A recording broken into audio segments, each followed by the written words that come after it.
انتہائی مختصر سی حمد و صلات کے بعد سورۃ الجمعہ آیت نمبر 10 اللہ سبحانہ و تعالی فرماتا ہے فَإِذَا قُضِيَتِ الصَّلَاةُ جب تم نماز کو مکمل کر لو اور نماز سے فارغ ہو جاؤ جمعے کے دن جمعے کی نماز سے تو فَانْتَشِرُوا فِي الْأَرْضِ تم زمین میں پھیل جاؤ وَابْتَغُوا مِنْ فَضْلِ اللَّهِ اور اللہ کے فضل کو اللہ کی روزی کو رزق حلال کو تلاش کرنے کی جد و جہد کرو وَاذْكُرُوا اللَّهَ كَثِيرًا اور اللہ کا خوب ذکر کرو لَعَلَّكُمْ تُفْلِحُونَ تاکہ تم سب کامیاب اور کامران ہو جاؤ اور اللہ سبحانہ و تعالی کی رحمتوں میں داخل ہو جاؤ۔ اللہ سبحانہ و تعالی سورہ ملک آیت نمبر 15 میں فرماتا ہے هُوَ الَّذِي جَعَلَ لَكُمُ الْأَرْضَ ذَلُولًا فَامْشُوا فِي مَنَاكِبِهَا وَكُلُوا مِن رِزْقِهِ وَإِلَيْهِ النُّشُورُ وہ ذات یعنی اللہ جس نے آپ کے لیے زمین کی پیٹھ کو مطیع کر دیا ہے، اب آپ اس زمین کے راستوں میں چلتے پھرتے رہیے اور اللہ کی عطا کردہ روزیوں کو کھائیے پیجیے اور یاد رکھیے کہ اسی اللہ سبحانہ و تعالی کی طرف آپ کو پلٹنا ہے۔ پہلی آیت میں اللہ نے کہا وَابْتَغُوا مِن فَضْلِ اللَّهِ تم اللہ کے فضل کو تلاش کرو۔ دوسری جگہ اللہ کے فضل کو کہاں تلاش کرو تو اللہ نے کہا فَامْشُوا فِي مَنَاكِبِهَا وَكُلُوا مِن رِزْقِهِ تم زمین میں چلو پھرو اور اس کے راستوں میں چلو کیونکہ اللہ نے زمین کی پیٹھ تمہارے لیے مطیع کی ہے کہ اب تم زمین پہ جہاں روزی تلاش کرنے کے لیے جاؤ گے اللہ سبحانہ و تعالی تمہاری بھرپور روزی عطا فرمائے گا۔ بس ذہن میں یہ رکھو کہ تم سب کو اللہ کی طرف پلٹنا ہے اور تم سب کو اللہ ہی کی طرف جانا ہے۔ اللہ تعالی سورۃ النساء آیت نمبر 29 ارشاد فرماتا ہے یا ایھا الذین آمنوا لا تاکلوا اموالکم بینکم بالباطل الا ان تکون تجارۃ عن تراض منکم ولا تقتلوا انفسکم ان اللہ کان بکم رحیما۔ ایمان والو آپس میں مال کو ناجائز طریقے سے بالکل مت کھاؤ مگر یہ کہ تمہاری آپس کی رضامندی سے جو تمہارے مال کا لینا دینا ہو وہ کیا کرو۔ تم کسی کے مال کو ہڑپ کر جاؤ کسی کے مال کو کھا جاؤ ناحق تلف کرو اس کام سے خود کو بچاؤ۔ ولا تقتلوا انفسکم اور اپنی جانوں کو ہلاکت میں نہ ڈالو ان اللہ کان بکم رحیما اللہ تعالیٰ تم پر انتہائی رحمت کرنے والا ہے۔ روزی جب تک حلال رہے گی اور ذرائع آمدن جب تک حلال رہیں گے اللہ سبحانہ و تعالیٰ کو غفور اور رحیم پائیں گے، اور جہاں روزی میں گڑبڑ ہوگی اور روزی کے حلال کو حرام سے تبدیل کیا جائے گا اور روزی کی کمائیوں میں اللہ کی عطائیوں میں اور اللہ کی طرف سے عطا شدہ نعمتوں میں ہیر پھیر کی جائے گی، وہاں اللہ سبحانہ و تعالیٰ کی غفوریت ختم ہو جائے گی اور انسان انتہائی آزمائشوں میں داخل ہوگا۔ سورہ بقرہ آیت نمبر 188 اللہ سبحانہ و تعالیٰ فرماتا ہے وَلَا تَأْكُلُوا أَمْوَالَكُمْ بَيْنَكُمْ بِالْبَاطِلِ وَتُدْلُوا بِهَا إِلَى الْحُكَّامِ لِتَأْكُلُوا فَرِيقًا مِّنْ أَمْوَالِ النَّاسِ بِالْإِثْمِ وَأَنْتُمْ تَعْلَمُونَ اور ایک دوسرے کا مال ناحق نہ کھاؤ ورنہ حاکموں کو رشوت پہنچا کر اپنے مسئلوں کو سیدھا کرو۔ یاد رکھو کسی کا کچھ مال ظلم و ستم سے اگر تم نے حاصل کیا حالانکہ تم جانتے تھے کہ تم ظالم ہو تو پھر اللہ کی پکڑ بہت شدید ہوگی اور اللہ سبحانہ و تعالیٰ کے ہاں درجہ بہت سخت ہوگا۔ اللہ سبحانہ و تعالیٰ ان تمام آیتوں میں باطل طریقوں سے مال کھانے کو منع کر رہا ہے۔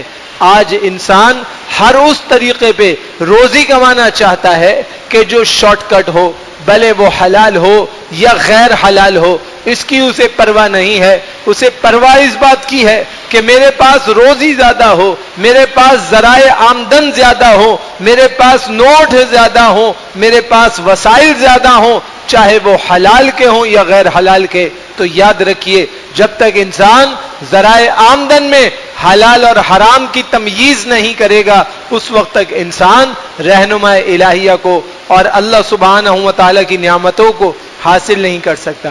اللہ کی نعمتیں کتنی ہیں.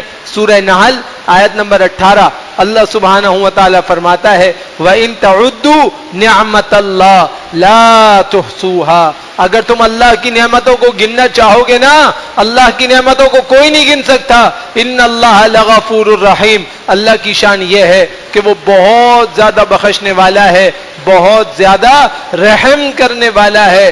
ہر ایک ذی روح جو اللہ نے دنیا میں پیدا فرمایا ہے، چاہے وہ حیوانات سے ہو یا انسان سے ہو، جنات سے ہو یا چوپاؤں سے ہو یا کسی بھی مخلوقات شتہ میں سے ہو، اللہ سبحانہ و تعالی نے اس کی روزی خود اپنے ہاتھ میں رکھی ہے اور اس کو کھلانے پلانے کا بندوبست اللہ سبحانہ و تعالی نے اپنے دستے مبارک میں رکھا ہے. اب جب اللہ سبحانہ و تعالی اپنی نعمتوں سے سرفراز کرتا ہے تو انسان کو اس بات کی تاکید کی گئی اور اس بات کا لحاظ دے دیا گیا کہ انسان کیا کرے، ان نعمتوں کا لحاظ کرے، ان نعمتوں کی قدر کرے اور ان نعمتوں پر اعمال صالحہ کرنے والا بن جائے. سورۃ النساء آیت نمبر 5 اللہ سبحانہ و تعالی فرماتا ہے وَلَا تُؤْتُوا السُّفَهَاءَ أَمْوَالَكُمْ الَّتِي جَعَلَ لَكُمْ فِيهَا قِيَامًا. بے عقل لوگوں کو اپنا مال کا ضامن نہ بناؤ جس مال کو اللہ نے تمہاری گزران کے قائم رکھنے کا ذریعہ اور وسیلہ بنایا ہے. یہاں پر سفہاء سے مراد سفہاء حقیقی بھی ہیں، سفہاء مجازی بھی ہیں. ایک آدمی ذہنی توازن صحیح نہیں رکھتا، اسے اپنے مال کا ضامن نہ بناؤ کیونکہ وہ فیصلہ نہیں لے سکتا. اور سفہاء مجازی کیا ہے کہ ایک آدمی الٹے سیدھے کاروباری فیصلے کر رہا ہے جس سے مارکیٹ کا توازن بگڑ رہا ہے، جس سے ریٹ آف فیگر میں انفلوئنس ریٹ بڑھ رہا ہے، جس کے اندر انسان کو بظاہر لگتا ہے کہ میرے پاس 2 اور 2 4 اور 6 اور 10 ہو گئے، لیکن مارکیٹ کو وہ کرش کر رہا ہے اور ذرائع آمدن کو، ایسیس آف دا پراپرٹیز کو وہ کیا کر رہا ہے، ڈیویلیٹ کر رہا ہے. ایسے بے وقوف کو سمجھاؤ اور اس کے ہاتھ میں تجارتی امور نہ حوالے کرو ورنہ وہ تمہارے ایسٹس کو تباہ کر دے گا اور مارکیٹ کو پورا ڈیویلیٹ کر کے خس و خاشاک کی طرح تباہ کر دے گا. اللہ سبحانہ و تعالی اسی لیے سورہ کہف آیت نمبر 46 میں ارشاد فرماتا ہے المال والبنون زینت الحیات الدنیا والباقیات الصالحات خیر عند ربک ثوابا وخیر عملا. فرمایا مال اور اولاد اللہ نے دنیا میں ایک زیب و زینت کا ذریعہ بنائے ہیں، البتہ باقی رہنے والی نیکیاں آپ کے رب کے نزدیک عذرو ثواب اور آئندہ کی اچھی توقعات بہت زیادہ بہتر ہیں. انسان کو چاہیے انسان سمجھے جتنا دنیا کا مال ہے اور جتنی دنیا کی نعمتیں ہیں یہ سب آزمائشیں ہیں. ان کے ذریعے انسان کی آزمائش کی جاتی ہے کہ وہ نیک صالح اعمال کو کرتا ہے یا بدعمالیوں میں گرفتار ہو کر اپنی عاقبت کو تباہ کر لیتا ہے. لہذا 2 اور 2 کے چکر میں نہ پڑیے، ہمیشہ خیال کیجئے کہ جو ذرائع آمدنی حاصل ہو رہے ہیں وہ اللہ سبحانہ و تعالی کی رضا کے مطابق بھی ہیں یا نہیں ہیں. جیسا کہ سورہ آل عمران آیت نمبر 97 اللہ سبحانہ و تعالی فرماتا تھا وَلِلَّهِ عَلَى النَّاسِ حِجُّ الْبَيْتِ مَنِ اسْتَطَاعَ إِلَيْهِ سَبِيلًا.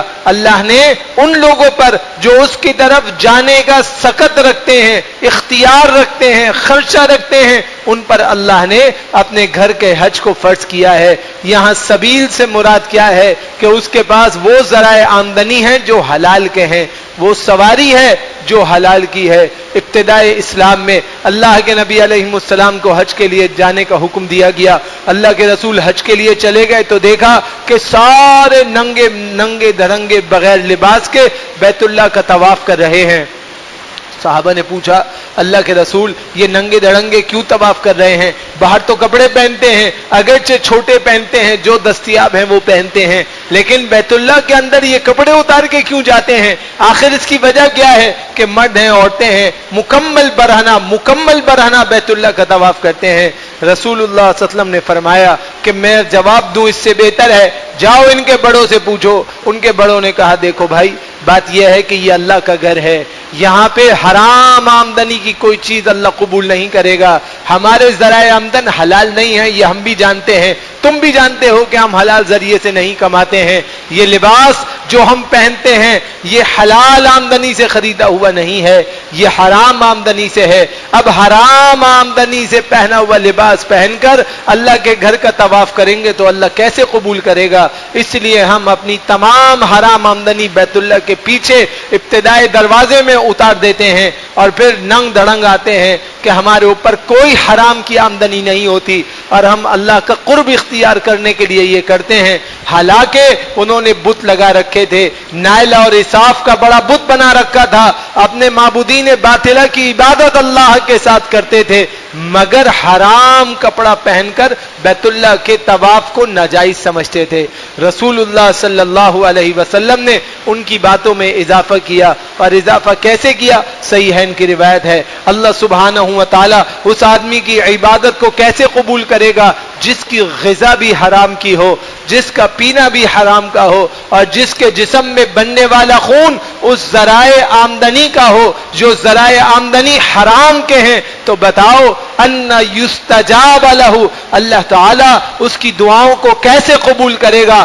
اللہ اس کی بات کو کیسے قبول کرے گا؟ یقیناً اللہ سبحانہ و تعالیٰ اس کی دعا کو رد کر دے گا۔ حالانکہ اس کے پراگندہ بال تھے، سفر کے نشان تھے، وہ اللہ اللہ پکار رہا تھا، تڑپ کے اللہ کو پکار رہا تھا، لیکن اللہ کا اصول ہے کہ اللہ ذرائع آمدنی جس کے حرام ہو، اس کے پیٹ میں حرام ذرائع آمدن ہو، اللہ سبحانہ و تعالی ان کی کوئی بات نہیں سنتا۔ جب اللہ سبحانہ و تعالی ان کی کوئی بات نہیں سنتا تو پھر اللہ سبحانہ و تعالی اس بات کو پسند بھی نہیں کرتا اور ایسی باتوں کو قبول بھی نہیں کرتا۔ تو پھر انسان کو چاہیے انسان ابھی سے احتیاط کرے اور جو ذرائع آمدنی حلال کے نہیں ہیں ان سے خود کو بچانے کی کوشش کرے۔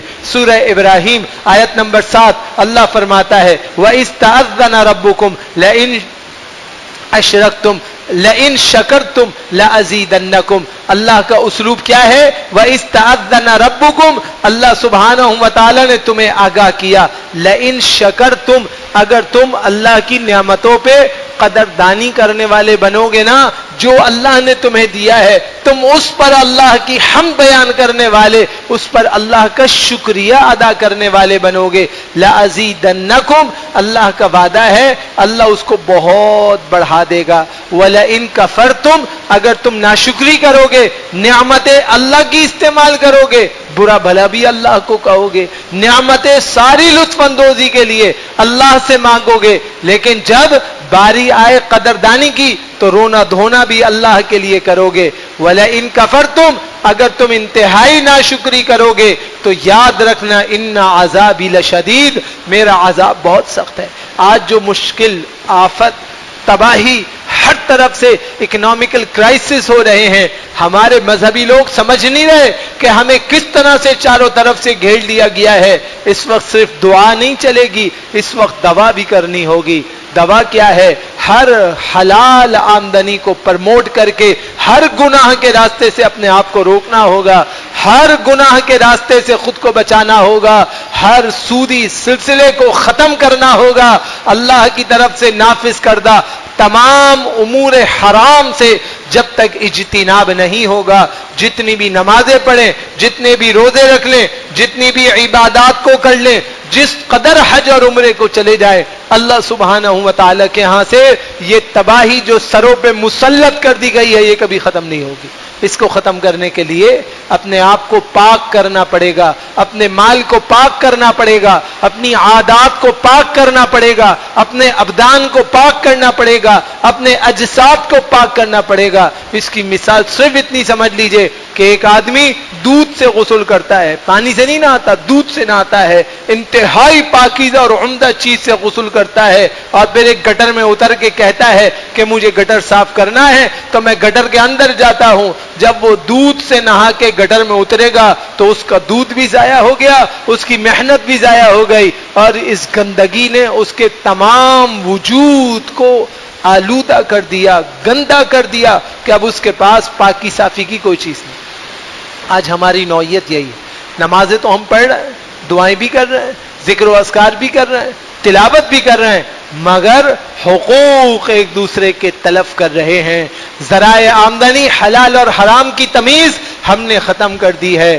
ہم کبھی ایک چیز کو حلال کہتے ہیں، پھر اس چیز کو حرام کہتے ہیں، پھر اس کو حلال کہتے ہیں، پھر اس کو حرام کہتے ہیں، پھر اس میں شک کا فائدہ نکالتے ہیں، اور شک کا فائدہ نکال کے اپنے مطلب کو سیدھا کرنے کے لیے ہم ان چیزوں کو حاصل کرتے ہیں جو شریعہ میں منع ہے، جو شریعت نے بالکل واضح طور پہ صراحتاً منع کی ہیں، ہم ان تمام چیزوں کو کرتے ہیں اور پھر کہتے ہیں کہ ہمارے ملک تباہ ہو گیا، ہمارا کاروبار تباہ ہو گیا، ہماری معیشت تباہ ہو گئی، ہمارا روزگار بند ہو گیا، ہمارے اخراجات بڑھ گئے، ذرائع آمدن ختم ہو گئے۔ یہ سارا سینیریو اس وجہ سے موٹیویٹ ہو رہا ہے، سرکولیٹ ہو رہا ہے کہ ہم نے اللہ سبحانہ و تعالی کی تعلیمات کے مطابق اعمال صالحہ کو کرنا مکمل طور پہ بند کر دیا۔ جب تک آپ اور میں اللہ سبحانہ و تعالیٰ کی بتائی ہوئی طریقت میں، اللہ کے بتائے ہوئے دین میں، اللہ کی بتائی ہوئی شرع کے مطابق خود کو نہیں ڈھالیں گے، اس وقت تک اللہ سبحانہ و تعالیٰ کی طرف سے کامیابی آ ہی نہیں سکتی۔ سورۃ القصص آیت نمبر 76 اللہ فرماتا ہے وَآتَيْنَاهُ مِنَ الْكُنُوزِ مَا إِنَّ مَفَاتِحَهُ لَتَنُوءُ بِالْعُصْبَةِ أُولِي الْقُوَّةِ اس قال له قوم لا تفرح ان اللہ لا يحب الفرحین۔ اللہ فرماتا ہے کہ ایک شخص تھا بڑے پیسے پہ گھمنڈ کرنے والا، بہت پیسے والا قارون، فرمایا کہ ہم نے اسے اس قدر خزانے دے رکھے تھے کہ کئی طاقتور لوگ بمشکل اس کے خزانے کی کنجیاں اور چابیاں اٹھائے پھرتے تھے۔ ایک بار اس کی قوم نے کہا کہ یہ جو تمہارے اندر اترانا ہے نا، یہ جو اتنی اکڑ ہے، دوسروں کے ساتھ متکبرانہ انداز سے پیش آنا ہے، ارے رک جاؤ، یہ کام نہیں کرو۔ اللہ سبحانہ و تعالی اترانے والوں سے محبت نہیں کرتا، لیکن نہیں مانا بدبخت۔ جب نہیں مانا اور اکڑا کہ یہ سارا پیسہ میرا کمایا ہوا ہے، یہ سارا پیسہ میری محنت کا ہے، اللہ سبحانہ و تعالی نے پیسے کے ساتھ زمین میں دھنسا دیا، قیامت تک دھنستا جائے گا، اور پھر قیامت کے دن جہنم کے اوندھے کنویں میں منہ کے بل جا کے گرے گا اور اپنے پیسے کو بھی جہنم میں لے جائے گا۔ جس پر اتنی فخر کرتا تھا، اللہ سبحانہ و تعالی نے اس کے لیے تباہی لکھ دی۔ آپ دیکھیے آج ہمارے پاس اگر پیسہ ہے تو ہم فخر کرتے ہیں، شکر نہیں کرتے، اللہ کی نعمتوں کی قدردانی نہیں کرتے، اللہ کا شکریہ ادا کرنے کے بجائے رونا دھونا مسلسل لگا رکھا ہے اپنے ذرائع آمدن کو بڑھانے کے لیے۔ دوسرے کے حقوق کو غصب کرنا ہم کمپٹیشن سمجھتے ہیں۔ These are not competitions، یہ competitions نہیں ہوتے۔ Rules and regulations will be follow up in the competitions۔ ہم اپنے competitions کے اندر rule اور regulations کو follow up کرتے ہیں، اصول مرتب کرتے ہیں، ترتیبات ملحوظ رکھتے ہیں، پھر ہم آگے جا کے competition کو کرتے ہیں اور competitionized کرتے ہیں کسی شے کو۔ لیکن یہ نہیں کہ آپ ایک چیز کو تباہ کر کے دوسری چیز کی قیمت بڑھا رہے ہیں اور آپ کہتے ہیں کہ میں اس کو کمپٹینائز کر رہا ہوں، میں اس کو مقابلے میں لا رہا ہوں، میں اپنے ذرائع آمدنی کو بڑھا رہا ہوں۔ جب آپ کسی چیز کے کیپٹل کو تباہ کر دیتے ہیں، اس کے ایسٹس کو تباہ کر دیتے ہیں، تو یاد رکھیے کہ پھر پوری مارکیٹ تباہ ہوتی ہے، صرف آپ اکیلے تباہ نہیں ہوتے، پھر سارے ذرائع آمدنی مسدود ہو جاتے ہیں۔ آج ہمارے دماغ میں شیطان نے یہی ڈالا ہے کہ اپنے پیسے کو کبھی ڈیجیٹلائز کرو۔ جو لوگ اپنے پیسے کو ڈیجیٹلائز کرنے کو جائز کہتے تھے، آج ان کے فتاوے موجود ہیں کہ یہ جائز نہیں ہے، کیونکہ اس کا حقیقی وجود نہیں ہے، یہ ایک خیالی شے ہے۔ تمہیں ایک خیالی چیز میں پھنسا کر تمہیں تباہ کیا جاتا ہے۔ لوگوں کے دماغ میں بٹھایا جا رہا ہے کہ جدید دور میں ڈیجیٹلائزیشن ہونی ہے، کرنسی ڈیجیٹلائزڈ ہوگی، تو ہمیں اس کے مطابق اپنے آپ کو اس کے اندر داخل کریں۔ یاد رکھیے کسی بھی شے کی جدت کو قبول کرنا منع نہیں ہوتا ہے، اس کے ساتھ جدید ہونا منع نہیں ہوتا ہے، لیکن کسی چیز کو اس کی بنیاد سے ہلا دیا جائے، اس میں بہت بڑا فرق ہوتا ہے۔ جو عمارت اسلام کی بنیاد پہ کھڑی ہے، وہ بنیاد کیا ہے کہ آپ کو اس کی اصل کا پتہ ہو، اس کی قیمت کا پتہ ہو، اس کی مقدار کا پتہ ہو، اس کی اچھائی اور برائی کا پتہ ہو، اس کے وزن اور قوت کا علم ہو۔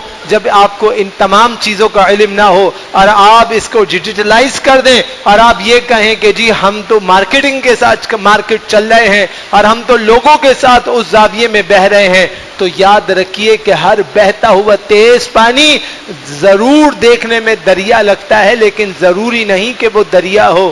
بسا اوقات اس میں وہ قباحتیں ہوتی ہیں جو قباحتیں انسان کے اصل کو بھی لے جاتی ہیں اور اس کی فروعات کو بھی لے جاتی ہیں اور انسان دھرا کد دھرا رہ جاتا ہے. اسی لیے اللہ سبحانہ و تعالی فرما رہا ہے کہ وہ شخص جس کو اللہ نے بہت مال دیا کہنے لگا کہ انی اوتیتہ علی علم عندی، ارے مجھے زیادہ پتا ہے، میں کاروباری آدمی ہوں، میرے پاس بڑا علم ہے، میں اپنے علم کو زیادہ بڑھا کر کے اپنے پیسے کو بڑھا سکتا ہوں. اللہ سبحانہ و تعالی فرما رہا ہے کہ جب اس نے نہیں مانا اور اس نے اپنے آپ کو یہ کہا کہ مجھے بہت علم ہے، بستی والوں نے سمجھایا، قوم والوں نے سمجھایا مگر نہیں مانے، تو پھر اللہ سبحانہ و تعالی نے اس کی پکڑ کر دی اور پھر اس پکڑ کے اندر یہ خود کیسے داخل ہوا؟ سورۃ القصص آیت نمبر 81، فخسفنا به وبداره الارض، ہم نے اس کو زمین میں اس طرح دھسا دیا، اس کے گھر کو بھی زمین میں اس طرح دھسا دیا کہ فما کان له من فئۃ ينصرونه من دون اللہ، کہ اللہ کے سوا دنیا کا کوئی جتھا اور کوئی گروہ اور کوئی بڑے سے بڑا قافلہ اس کی معاونت اور مدد نہیں کر سکتا. وما كان من المنتصرین، اور نہ یہ خود کو بچا سکتا ہے، یہ اللہ سبحانہ و تعالی کی پکڑ میں خود بخود داخل ہو گیا. اب یہاں پر ایک سوال ہے کہ اللہ کو اس سے کیا مطلب تھا؟ اللہ کے نبی علیہ السلام تو خود فرماتے ہیں ساری کائنات سارا کا سارا مال خرچ کرے تب بھی اللہ کے خزانے میں ایک نقطے کے برابر کمی نہیں ہوگی. اگر اللہ اس کو چھوڑ دیتا تو اللہ کو کیا فرق پڑنا تھا؟ اللہ سبحانہ و تعالی نے اس کو پیسے سے لالچ میں تباہ نہیں کیا، نہ ہی اللہ سبحانہ و تعالی کے سامنے اس کی اور اس کے مال کی کوئی وقعت اور کوئی حیثیت تھی. اللہ سبحانہ و تعالی نے اس سے ناراضگی کا اظہار کیا اس کے تکبر کی وجہ سے، ورنہ اتنا مال اللہ نے جس کو دیا اور اس نے اللہ ہی کے راستے میں اپنے مالوں کو صرف کرنا شروع کیا، اللہ نے اس کے مال میں بھی اضافہ کیا، اس کے اسباب میں بھی اضافہ کیا اور اللہ نے اس کو تاریخ میں بھی امر کر دیا. اللہ نے اس کی پکڑ کی اس کے اس عناد کی وجہ سے، اس کی میں کی وجہ سے، اس کی تکبرانہ چال کی وجہ سے، اس کے تکبرانہ انداز کی وجہ سے، اس کے اپنے آپ کی طرف نسبتیں کرنے کی وجہ سے، جبکہ سب کچھ اللہ کی طرف سے تھا، اللہ نے نمونہ عبرت بنایا تاکہ لوگ باز آ جائیں اس متکبرانہ چال سے جس کے بارے میں اللہ کے نبی علیہ السلام فرماتے ہیں. اللہ سبحانہ و تعالی فرماتا ہے الکبریاء ردائی، یہ بڑائی کا اظہار کرنا، اللہ فرماتا ہے یہ میری چادر ہے. جس نے مجھ سے اس بڑائی کو چھیننے کی کوشش کی میں اسے جہنم رسید کر دوں گا. تو اپنے آپ کو جتنا بھی مال و دولت کے اندر بڑھا لیجئے، اپنے اندر عجز اور انکساری پیدا کیجئے.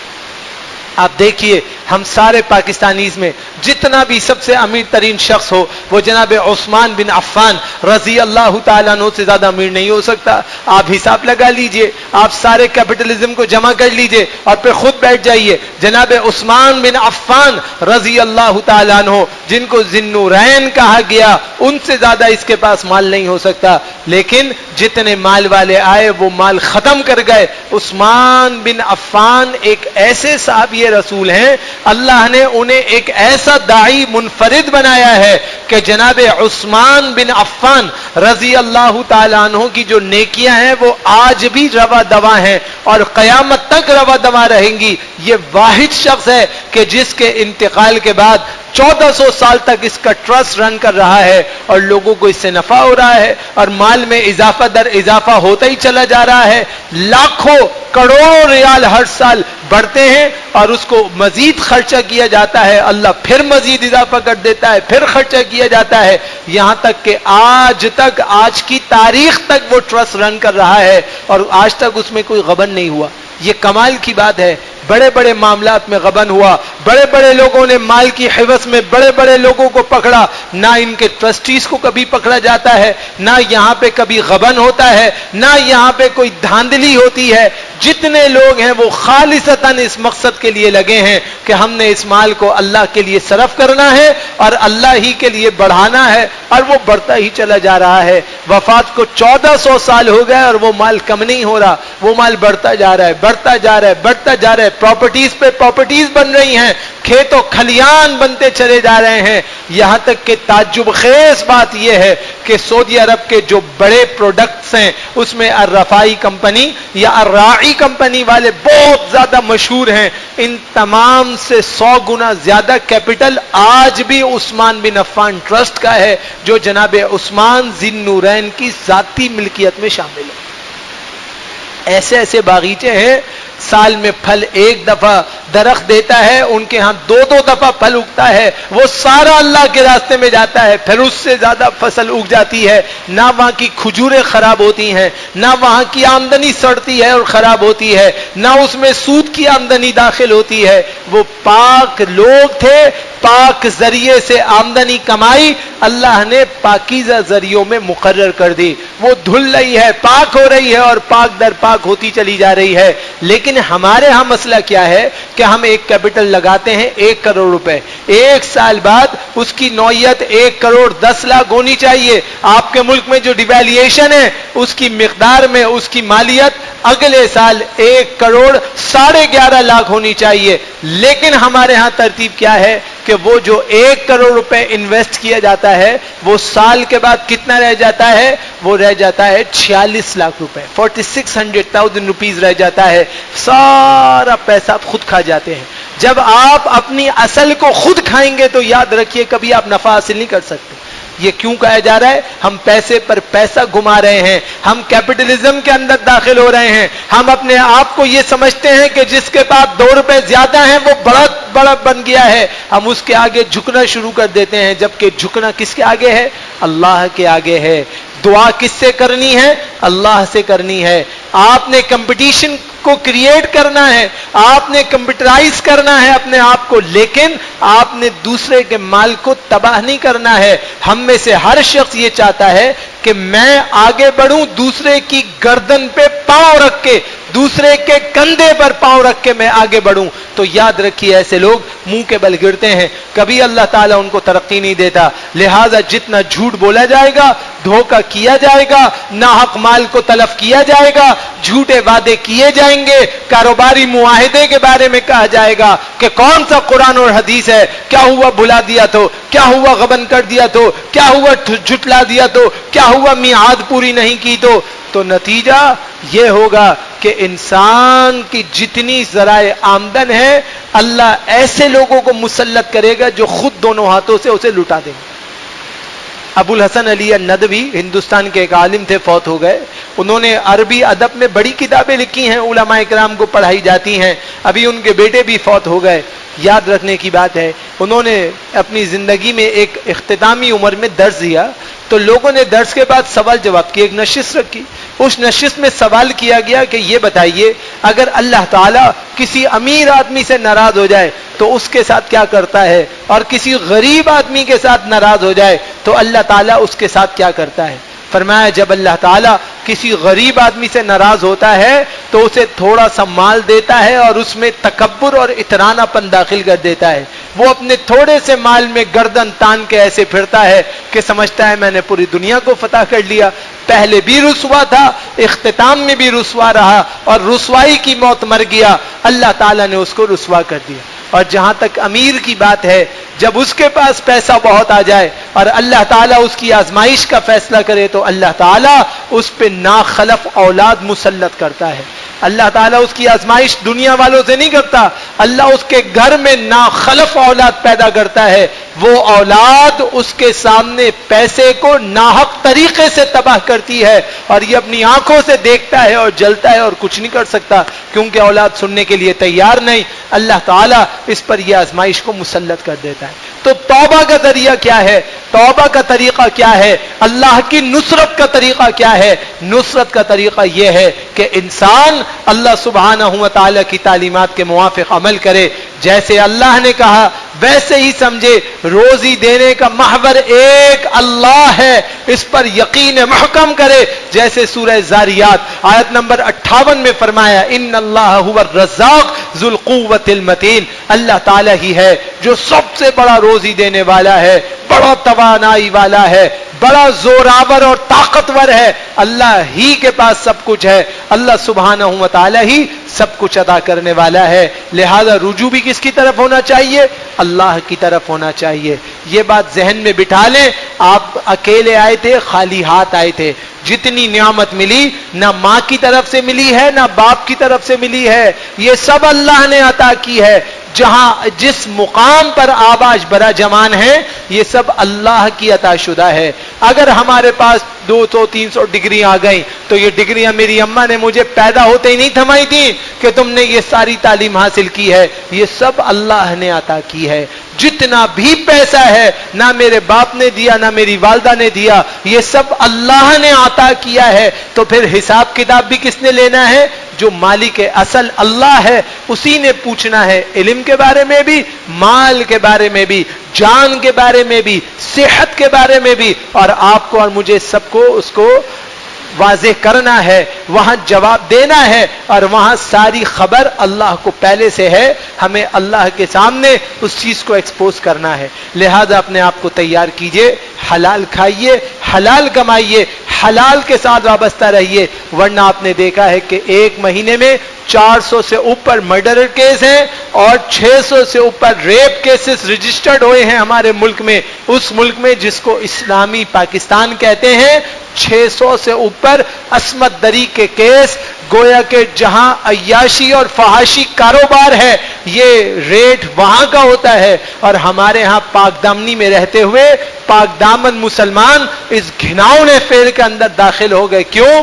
ان ذرائع آمدنیوں کی وجہ سے جو ذرائع آمدنی حرام ہے. لہذا اپنی پاکیزہ آمدنی کو بحال رکھیے. ورنہ یاد رکھیے اگر ایک آدمی معاشرے میں حرام کماتا ہے تو اس کا اثر پورے معاشرے میں پڑتا ہے. ایک مچھلی پورے تالاب کو گندا کرتی ہے. سب اپنی اصلاح کے لیے کوشش نہیں کریں گے، اللہ سبحانہ و تعالی راضی نہیں ہوگا. اسی لیے سورہ فاطر آیت نمبر 3 یاد رکھیے. اللہ فرماتا ہے یا ایھا الناس اذکروا نعمت اللہ علیکم. اے لوگو، اللہ کی جو نعمتیں تم پر ہیں تم اللہ کو یاد کرتے رہو. یہ ساری اللہ کی عطا کردہ ہیں. هل من خالق غیر اللہ، کیا اللہ کے سوا کوئی اور خالق ہے؟ یرزقکم من السماء والارض، جو تمہیں آسمان اور زمین سے روزیاں عطا کرے. لا الہ الا ہو، اللہ کے سوا کوئی نہیں ہے، وہی تو ہے اکیلا. فأنا تؤفکون، پھر تم کہاں الٹائے جاتے ہو؟ کس فکر میں مارے مارے پھرتے ہو؟ کس چکر میں پڑ گئے ہو؟ اللہ کے لیے انصاف کرو، حق پہ بات کرو، دین کی بات کرو، حلال روزی کی طرف جاؤ تاکہ اللہ سبحانہ و تعالی تمہاری بچت کا راستہ کرے. آخری بات کہتا ہوں، یاد رکھیے گا سورہ ہود آیت نمبر 6 اللہ فرماتا ہے وما من دابۃ فی الارض الا علی اللہ رزقها. اللہ نے زمین میں جو بھی چوپایا بنایا ہے، جس بھی قسم کی مخلوق اللہ نے زمین پہ بنائی ہے، چاہے وہ ہاتھوں پہ چلے، پاؤں پہ چلے، پیڑ کے بل چلے، ہر مخلوق اللہ سبحانہ و تعالی نے اس کی روزی مقرر فرمائی ہے. وَيَعْلَمُ مُسْتَقَرَّهَا وَمُسْتَوْدَعَهَا. اللہ سبحانہ و تعالی جانتا ہے ان کے رہنے سہنے کی جگہ کو بھی اور ان کے سونپے جانے کی جگہ کو بھی. مستقرن کہتے ہیں دنیا میں رہنے کی جگہ کو، مستودع کہتے ہیں اختتامی وقت کی جگہ کو. اللہ سب جانتا ہے کہاں رہے گا، کہاں مرے گا، کہاں دفن ہوگا. کل فی کتاب مبین، یہ سب کچھ واضح کتاب میں درج ہے. جب اللہ نے ہر چیز درج کر دی ہے تو کوئی اپنی تقدیر سے آگے نہیں بھاگ سکتا. لہذا بھاگنا بند کرو، انصاف کرو، حق کو پہچانو. کسی کے ساتھ ناحق نہ کرو، اپنے مال کو صاف رکھو، اپنے آپ کو صاف رکھو تاکہ تعلیمات شریعہ کے موافق عمل ہو۔ اللہ سبحانہ و تعالی سے دعا کرتا ہوں رب ذوالجلال مجھے آپ کو ہم سب کو کما حق ہو اپنے جان اپنے مال کی حفاظت کی توفیق عطا فرمائے، حلال کھانے کی، حلال کمانے کی، حلال خرچ کرنے کی توفیق عطا فرمائے۔ اقول قولی ھذا استغفر اللہ لی ولکم